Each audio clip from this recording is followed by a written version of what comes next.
Hey, poor people. I'm back. This is my second video, um, and it'll suck, I'm sure. But I wanted to do a follow up on my canvas peeling and show you some of the other skins I've peeled off of them. Um, if you have been around a while and you've watched videos and so on and so forth, you've probably heard of skins. Um, for most people, it's what you use. It's what you do with your extra paint, your drippings. It's just dried sheets of acrylic paint that are peeled off of stuff and then applied to things. Um, I don't know. Acrylic paint is I don't know what it is. It's stretchy color. It dries and it stays flexible, and there you go.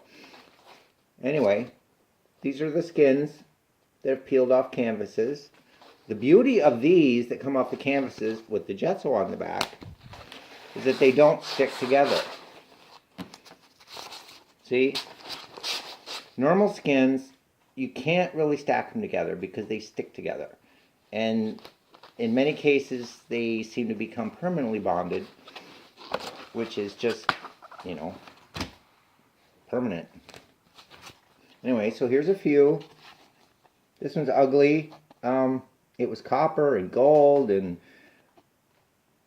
I don't know. I tried using glitter, and I don't know. I'm not a glitter fan. It's just not my thing, I guess. Maybe later. And she saw that one. That was the one from the last video. This was one I did from, I don't know, before the last video. And that one was kind of pretty. I just didn't know what to do with it. I didn't like it as a painting, but I don't know. It may have some other use or a destiny. I don't know. And then here's one. It's mostly just cells. You know, for those who use all cellish or have to have cells, cells are not everything. See? Look. This is cells. Ooh, but it's cells without interest or, I don't know, content or movement, or it's just cells. You know, so I'm not a big fan of that. These are normal skins. You can see the backside, they're thinner. The backside's really shiny and smooth. This one's really pretty though. And it could become something. People make jewelry, bookmarks, pretty much anything you can stick them to with an adhesive. You could use journal pages, journal covers, who knows what all. Just lots of stuff, I guess. I have yet to use a skin for anything, so I am not an authority. But I do find them fascinating. There's another one. That's kind of pretty. Here's an example of two skins that were stacked together. No weight on them, by the way. They're just stacked together, and they are now permanently bonded. You cannot peel them apart without ripping them apart. So I can use that side, or I could use that side. But so that's what happens if you stack them. If you do store your skins, you can use probably, I imagine, wax paper or butcher paper or typing paper, anything that just keeps them separate because they just stick. Another thing you can do, which isn't exactly a skin, but you can take, like I use this is just photo paper. You know, I take little bits that's left in my, say, my flip cup or a pour cup, and I just pour it on the flat surface and tilt it around, and I get these. I'm sure you could use them for something.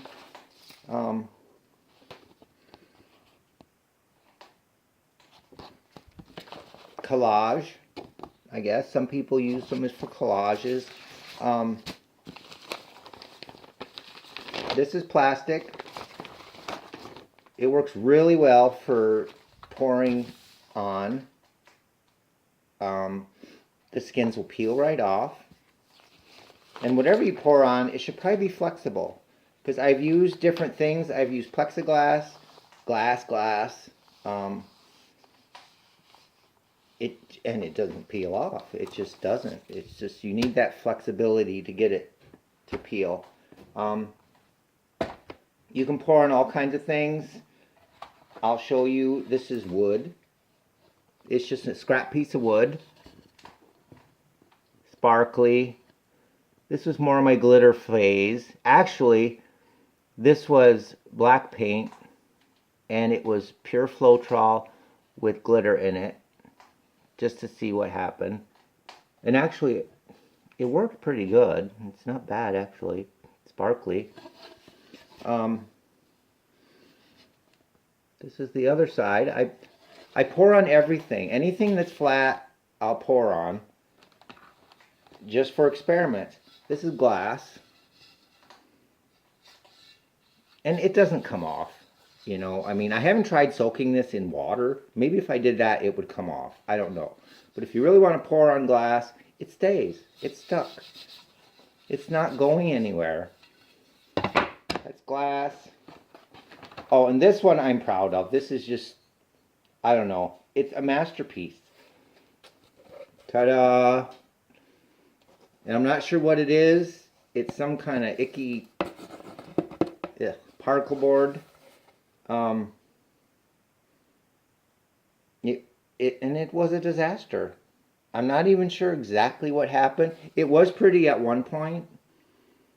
And then when I went to swipe it, the gesso layer was not dry. So I went to swipe it, and the whole gesso layer peeled right up off with the swipe. So that was not pretty. And there was no saving it. And then, you can see, acrylic paint also makes a good glue. This is my stir stick. It's still stuck. So, and stuck it will stay.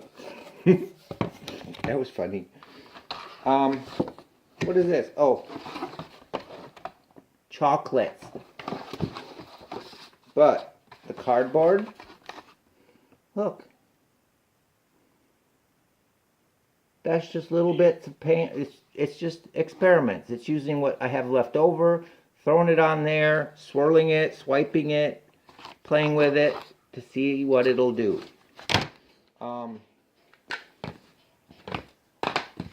This is just 1/4-inch plywood. It's real thin. It didn't warp when I poured on it. I liked it. I like the hard surface. I've never poured on one of those wood panels, but I like the way the hard surface worked. Even though, I don't know, you probably can't see it. Oh, there it is. See, it shows the wood grain, which I don't mind one bit. I like wood grain anyway. So, and here's some bigger ones. More experimenting. It's the 1/4-inch plywood. Scraps laying around the house. And another one. Got some cool stuff going on in it. But, so you can see you don't have to use canvas to pour on. You can, as far as I can tell, you can pour on anything. You know, except flexible plastic, because it peels right off, but then you can use that. So anyway, I promise I will actually probably do a pouring.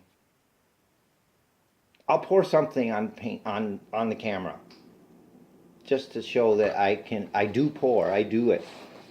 So, but right now I'm kind of in an experimental phase, and